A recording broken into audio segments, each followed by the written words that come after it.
எல்லோருக்கும் வணக்கம். இன்று உங்களுக்கு இலகுவான முறையில் எவ்வாறு அப்பம் செய்யலாம்ன்றது தான் சொல்லித்தரப்போகிறேன். அதுக்கு தேவையான பொருட்கள் course rice floor, fine rice floor, self rising floor, தேங்காய் பால், சீனி. இந்த சீனி நீங்கள் ரோ சுகராக எடுக்கலாம், ப்ரௌன் சுகராக எடுக்கலாம், ஒயிட் சுகர் எது வேணுமென்றாலும் எடுத்துக்கொள்ளலாம். ஈஸ்ட், உப்பு. முதல்ல ஒரு பாத்திரத்தை எடுத்து அதுக்குள்ளே 200 கிராம் கோர்ஸ் ரைஸ் ஃப்ளோர் எடுத்துக்கொள்ள வேணும். 200 கிராம் ஃபைன் ரைஸ் ஃப்ளோர், ஒரு 50 கிராம் செல்ஃப் ரைசிங் ஃப்ளோர், மற்றது தேங்காய் பால். தேங்காய் பால் தேவையான அளவு, கரைப்பதுக்கு தேவையான அளவு, உப்பு ஒரு தேவையான அளவு, சீனி 3 கரண்டி, ஈஸ்ட் ஒரு கரண்டி, உப்பு ஒரு கொஞ்சம் போட்டுக்கொள்ளுங்க. எல்லாத்தையும் கலந்து விட்ட பிறகு தேவையான அளவு தேங்காய் பாலை விட்டு நன்றாக நீங்கள் கையால் தான் கலந்து கொள்ள வேணும். எப்பவும் அப்பம் செய்யும் போது நீங்கள் கையால் கலந்து விட்டால் தான் அது நன்றாக புளிக்கும்.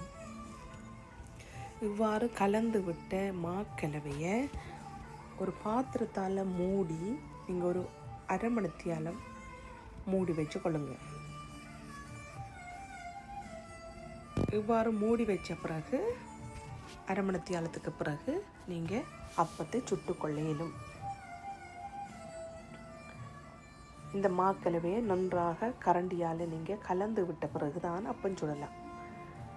உங்கள்கிட்ட அப்பச்சட்டி இருந்தால் அப்பச்சட்டியில் சுடுங்க, இல்லாட்டி வேறு ஏதாவது சட்டி இருந்தால் அதில் கூட சுட்டுக்கொள்ள இயலும். அப்பச்சட்டியில் மாக்கலவையை விட்டு அப்படியே சுற்றி எடுத்தீங்கன்னா அப்ப சீப்புக்கு வரும். இதற்குள்ளே நீங்கள் தேங்காய் பால், தேவையான அளவு தேங்காய் பால். சிலாக்களுக்கு கூட தேங்காய் பால் விருப்பம், சிலாக்களுக்கு கொஞ்சம் தான் தேங்காய் பால் விருப்பம். அதுக்கேற்ற மாதிரி நீங்கள் விட்டு அதை அப்பத்தை சுட்டுக்கொள்ளலாம். இந்த அப்பமானது நீங்கள் எத்தனை வகையிலையும் நீங்கள் சுட்டுக்கொள்ள முடியும். அதாவது உங்களுடைய விருப்பம்தான். தேங்காய் பால் விட்டால் தேங்காய் பால் அப்பம், சீனியை போட்டு இறக்குனீங்கன்னா அது சீனி அப்பம், சீனி போட்டால் ஸ்வீட்டாக இருக்கும். சர்க்கரை போட்டிங்கன்னா சர்க்கரை அப்பம். முட்டையை போட்டு அந்த முட்டைக்கு மேலால் மிளகுத்தூளை விட்டு எடுத்திங்கன்னு சொன்னால் முட்டை அப்பம். அப்படி இல்லைன்னு சொன்னால் கொழுக்கட்டை இருக்குத்தானே, கொழுக்கட்டைக்கு வைக்கிற உள்ளடக்கம்னு சொல்கிறது, அந்த உள்ளடக்கத்தை இந்த அப்பக்கலவை அப்பத்துக்கு மேலே வச்செடுத்தீங்கன்னு சொன்னால் அது ஒரு வகையான ஸ்வீட் அப்பம். இவ்வாறு பல வகையில் நீங்கள் அப்பத்தை செய்து கொள்ள இயலும். சீஸ் கூட போட்டு எடுக்கலாம். இந்த அப்பத்துக்கு மேலே சீஸை போட்டு எடுத்தீங்கன்னா சீஸ் அப்பம். அதாவது உங்களோட விருப்பத்துக்கு ஏற்ற மாதிரி நீங்கள் இதை செய்து கொள்ளலாம். நான் இன்றைக்கு பாலப்பம், முட்டையப்பம், சர்க்கரை அப்பம் தான் செய்திருக்கிறேன்.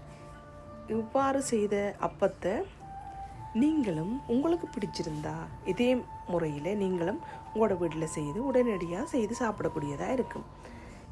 ஓகே, இதோடு நான் முடிச்சு கொள்ள போகிறேன். எல்லோருக்கும் நன்றி, வணக்கம்.